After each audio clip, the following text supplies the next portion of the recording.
The morning my daughter called to wish me a happy Father's Day, I was standing in my kitchen in Sudbury, still in my robe, watching the rain come down on the backyard I'd spent 30 years landscaping into something I was proud of. The roses were doing well that year. I remember thinking that. I remember thinking the roses were doing well, and that maybe she'd come by later, and that it had been a good week. She did not come by later. She said she was sorry. Things were busy. Her husband's mother was visiting from Kelowna, and there wasn't enough time. I said I understood. I meant it. I was 63 years old, and I had learned that you cannot hold children too tightly, even when they are no longer children. You let the line run loose, and you hope they come back on their own. I had been letting the line run loose for 3 years by then. My daughter's name is Christine. She's 41. She married a man named Russell who works in commercial real estate and has the kind of handshake that announces itself before you've decided whether you want to shake hands at all. I never said anything about Russell, not to Christine, not to anyone. He was her choice, and she was a grown woman, and those two facts were enough. I kept my mouth shut and I passed the potatoes, and I laughed at his jokes, even when they didn't quite land. My wife passed in 2019, lung cancer, which surprised both of us because she'd never smoked a day in her life. You think you understand how the world works until something like that happens, and then you don't. After she was gone, I spent about 6 months doing very little. I watched too much television. I ate crackers for dinner more than once. My son, who lives out in Halifax with his family, called every Sunday without fail, and those calls are the thing I think kept me vertical that first year. Christine called less. I understood that too. She and her mother had been close in a complicated way, and grief does strange things to people, closes them off in directions you don't expect. I gave her room. I kept giving her room, and the room kept getting larger, and at some point, I realized I was standing alone in a very large space, and I wasn't entirely sure how it had happened. In 2022, Christine and Russell ran into some financial trouble. She called me on a Tuesday evening, which was unusual, and she explained that they'd overextended on a property investment, that the carrying costs had become difficult, that they didn't want to go to a bank because Russell didn't want it on their credit. She asked if I could help. She said it would be temporary. She said 6 months, maybe 8. I lent them $87,000. I didn't write up a formal agreement because she was my daughter, and the thought of treating her like a stranger at a closing table made my chest hurt. I transferred the money from my RSP, which meant I paid the withholding tax on top of the principal.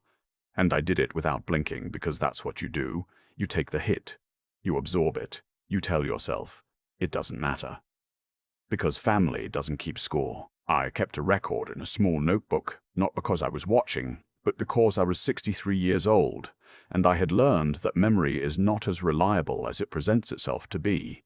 I wrote down the date. I wrote down the amount. I wrote the word temporary in the margin, and then I closed the notebook and put it in the drawer with my passport and my insurance documents, and I didn't think about it much after that. The 6 months came and went. I didn't say anything. I told myself they were still getting back on their feet. Russell had mentioned something about a deal in the works, a commercial lease in the Barrie area that was going to clear a significant amount. I nodded and said that sounded promising, and I didn't bring up the $87,000. 8 months became a year. I still didn't say anything. It was around that time that I started noticing other things. Small things. The kind you dismiss individually, but that add up if you're paying attention and you're honest with yourself. Christine and Russell had renovated their kitchen. New countertops, new appliances, the island she had been wanting for years. I saw the photos on her social media. I don't use it much, but my neighbor Donna showed me one day over coffee, beaming like she was sharing something wonderful, and I smiled and said it looked beautiful. They had also taken a trip to Portugal. 2 weeks, from what I gathered. Christine posted photographs of herself holding a glass of wine on what appeared to be a very nice terrace overlooking the Atlantic. Russell was in several of them, squinting into the sun with his announcing handshake sort of energy. They looked very comfortable. They looked like people who did not have an $87,000 problem sitting quietly in a drawer in Sudbury. My granddaughter Emma turned 18 the following spring. Emma is Christine's daughter from her first marriage, a fact which Russell sometimes seemed to forget and sometimes seemed to weaponize, depending on the occasion. Emma is a remarkable young woman. She wanted to study environmental science at Dalhousie, which meant moving to Halifax, which meant I'd at least have a grandchild in the same city as my son. We had talked about it many times on the phone, Emma and I. She'd call me after school, sometimes just to talk, sometimes to ask my opinion about something, and I loved those calls more than I knew how to say. I told her Dalhousie was a fine school. I told her Halifax was a city that would suit her. I'd set aside money over several years, methodically, into an Spock that I'd established when she was 7, the year after her father left, and I watched Christine hold everything together alone. $52,000 by the time Emma was graduating. I'd planned to hand it over at the right moment, maybe at a small dinner, something that felt like an occasion. Emma graduated from high school in June. I found out about the ceremony from my son. He called me on a Wednesday evening, the week before, asking whether I'd booked a hotel in Oakville or if I was driving down and back the same day. There was a pause in the conversation that neither of us knew what to do with. I asked him what he was talking about. He asked me what I meant, and then we spent about 15 seconds in a very uncomfortable silence before he said, quietly, that he was sorry, that he'd assumed I knew, that the ceremony was the coming Saturday. I called Christine. She didn't answer. I called Russell, which I had almost never done in 6 years of knowing him, and he answered on the 4th ring with his voice doing that particular thing it did when he was caught off guard, but trying not to show it. He said there must have been a miscommunication. He said he was sure Christine had meant to call. He said these things in the smooth, frictionless way that people use when they are telling you something they both know is not true. I said I would like to know the details of the ceremony. He said he'd have Christine call me back. She called me back 40 minutes later. She said she was sorry about the confusion. She said the seating at the venue had been complicated, that they'd had a larger group than expected, that it had been hectic. She did not say that she had deliberately not told me. She arranged the sentences carefully to avoid ever landing on that sentence. But the shape of what she was saying was the shape of that sentence, and we both knew it, and the knowing of it sat between us on the phone, like something with actual weight. I said I'd see them Saturday, she said, and I remember this exactly because I wrote it in the notebook later that night. She said, "Dad, the ceremony's already done. It was last weekend." And then she added, almost as an afterthought, with a kind of lightness that I think she meant to be softening, "Emma had a wonderful time." I sat down.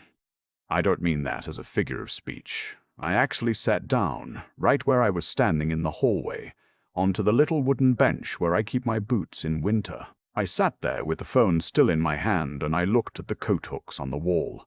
My wife's old rain jacket still on the leftmost one, because I had never moved it, and I did not say anything for a moment. Then I said, "I understand," and I ended the call. I sat on that bench for a long time. Emma called me that evening. She called from her bedroom. I could tell by the quality of the sound, and she sounded tentative in a way she usually didn't, feeling out the ground before she put her weight on it. She said she was sorry. She said she'd asked her mother if I was coming, and her mother had told her I wasn't feeling well, that I'd said I wasn't up to making the drive. She said she'd sent me a text to check in and hadn't heard back, and she'd been sad about it, but she figured I'd explain when I could. I had not received a text from Emma. I checked my phone while we talked. Nothing. She also told me something else. She said that at dinner after the ceremony, at a restaurant in Oakville that Russell had chosen, and which I gathered was not inexpensive, Russell had raised a toast to her future. He talked about her Dalhousie acceptance. And then he'd mentioned, in front of her aunts and cousins and Russell's business partner, who had apparently also been at the table, that the tuition was handled, that they'd taken care of it, that Emma didn't need to worry about a thing. I asked her what she meant by that. She said Russell had told people the money was coming from a family fund, that it had been arranged. I asked her if anyone had mentioned my name. She was quiet for a moment. Then she said no. After I got off the phone with Emma, I went to the kitchen and made myself a cup of tea, which is what I do when I need to slow myself down. I stood at the counter and drank it, and I looked out at the backyard. The roses were still doing well. It was a good summer for them. I finished the tea, and then I went to the drawer where I keep my passport and my insurance documents, and I took out the notebook. I called my bank the next morning. The Rispetto account showed a zero balance. I had not made a withdrawal. The account had been accessed through a change of authorized user that had been processed the previous November. The documentation on file showed my signature authorizing the change. I looked at that sentence on the screen for a very long time. I had not signed any such documentation. I had not been to a financial institution in November except to deposit a check from a tenant in a small property I own in Chelmsford. I had certainly not signed anything authorizing anyone to access Emma's education account. I called the branch directly and asked to speak with someone in client services. I explained the situation calmly. The woman I spoke with was professional and thorough, and she pulled the original documents, and she told me that the signature on file did not match my usual signature profile, and that this was something their fraud and compliance team would need to look at. I thanked her. I hung up. I called a lawyer. His name was Kenneth Park, and he worked out of an office on Elm Street that I'd walked past hundreds of times without ever expecting to walk into. He was in his mid-50s, unhurried, the kind of man who listens in a way that makes you feel heard rather than processed. I sat across from him and I put the notebook on his desk and I told him everything. I told him about the $87,000. I told him about Portugal. I told him about the kitchen renovation. I told him about the ceremony I wasn't told about, and the text Emma never sent, and the signature on a document I had never seen. He listened until I finished. Then he said, "We need to move quickly, but we need to move carefully." The next 2 weeks were among the most methodical of my life. Kenneth requested the full documentation package from the bank. He engaged a handwriting analyst. He contacted the Canada Revenue Agency regarding the Rispetto disbursement, which had been processed as a withdrawal rather than an educational payment, triggering a tax implication that would land on my file unless we established that it had been unauthorized. He also had me pull every piece of correspondence, every bank statement, every record I had of the original loan. I went through that notebook page by page, and I was glad, in a quiet and specific way, that I had kept it. What emerged over those 2 weeks was a picture I would not have believed if someone had described it to me 6 months earlier. The signature on the RESPAC documentation had been forged. The authorized user added to the account was a numbered company registered in Ontario, the sole director of which was Russell. The money, all $52,000 of it, had been drawn down in 2 transactions in December and February. The bank's fraud team confirmed that the access had not originated from any device or location associated with me. There was also the matter of the loan. Kenneth sent a formal demand letter to Christine and Russell for repayment of the $87,000 with interest calculated from the original transfer date. Russell called Kenneth's office the day the letter arrived. Kenneth told me afterward that Russell had been cordial at first, then brisk, then had made a comment about how this was a family matter, and perhaps I should think carefully about whether I wanted to take this any further. Kenneth told him that we had already thought carefully, and that we would see them in court if the matter wasn't resolved. Christine called me 2 nights later. It was the first time she had called me since the night of Emma's graduation. She sounded like someone who had rehearsed what she was going to say and then set fire to the rehearsal at the last moment. She started with, "I'm sorry." Then she moved to, "Don't understand the pressure we've been under." Then she moved to, "Russell didn't mean for it to go this far." Then she said, "I know this looks bad, Dad, but if you could just—" I let her finish the sentence. She said, if I could just give them a little more time, they would make it right. They would figure out a way. She didn't want lawyers involved. She didn't want this to become something that couldn't be undone. I said, "You took money from your daughter's education account. Money I put there for her future. You forged my name on a government document to do it. And you told Emma I was too sick to come to her graduation, so she wouldn't call and ask me about it. She didn't say anything." I said, "I don't know what you thought was going to happen, Christine. I genuinely don't know what you thought." She started to cry. I let her. I sat in my chair, and I listened to my daughter cry on the phone. and I felt a grief that I don't have clean words for. A grief that was not for the money, not even for the graduation, but for something longer and older than either of those things. Then I said, I need you both to understand that this is not a conversation. The lawyer's letter stands. The bank's fraud department has the file. The CRA has been notified. What happens next is in your hands, not mine. And I said good night, and I ended the call. Kenneth's process moved forward the way these things do. Not fast, but with the kind of inevitability that has its own momentum. Russell retained a lawyer who sent 2 letters that were, in Kenneth's assessment, exploratory rather than substantive. The handwriting analyst's report came back conclusive. The bank's fraud unit referred the matter to the RCMP Financial Crimes Unit. I gave a statement in Kenneth's office, sitting in the same chair I'd sat in the first day, and I answered every question carefully and fully. Russell's lawyer called Kenneth 3 weeks later with a settlement offer. They would repay the $52,000 from the SP2, plus the tax liability the unauthorized withdrawal had created on my account. They would not offer anything on the original loan. Kenneth relayed this to me. I told him to decline. 2 weeks after that, they offered the full $87,000 loan repayment, plus the respite amount, plus costs. No admission of wrongdoing on the settlement documents. Kenneth advised me on the trade-offs. I made my decision. I accepted, not because I forgave what had been done. That is a separate matter, and one I am still working through in my own way, in my own time. I accepted because the money was real, and the harm was real, and the accounting needed to be settled. And because I am 63 years old and I have spent enough of my life holding on to things that have already done their damage. Emma came to visit me in August. She drove up from Oakville by herself, and she arrived on a Friday afternoon with a bag of Tim's and a look on her face that was part apology and part determination, which is an expression I have seen on her face since she was about 9 years old, and I have always found it beautiful. We sat on the back deck, and we drank bad coffee, and we watched the roses, and I told her what had happened, as clearly and as calmly as I could, because she was 18 and she deserved to know. She asked me if I was angry. I thought about it. I said I was something, but I wasn't sure angry was the right word for all of it. She asked about her mother.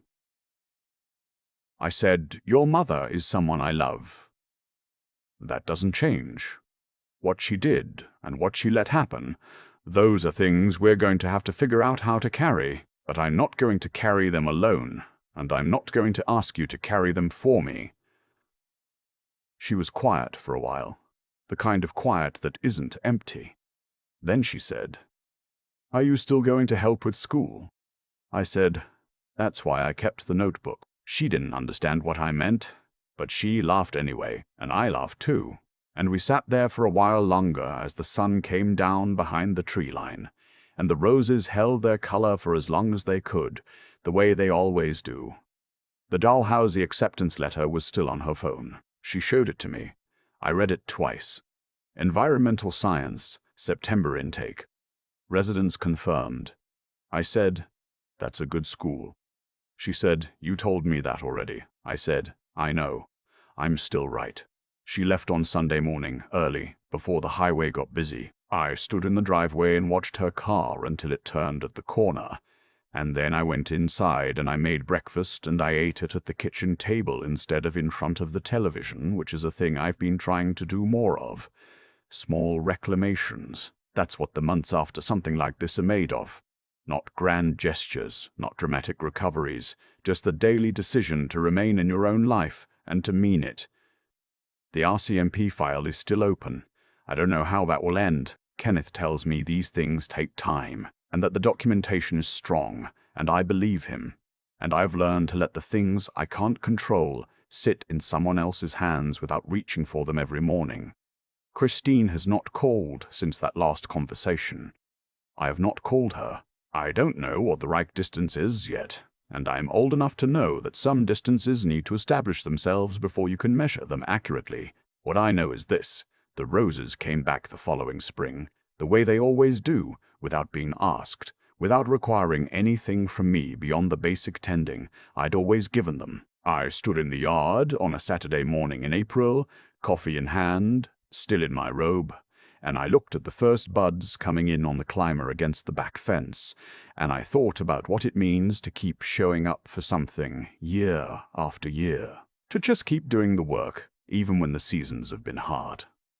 I think that's the only philosophy I've ever actually believed in. Keep showing up. Keep doing the work. Let the things that are true stay true, regardless of what anyone else arranges around them. The roses don't know anything about any of this. They just grow.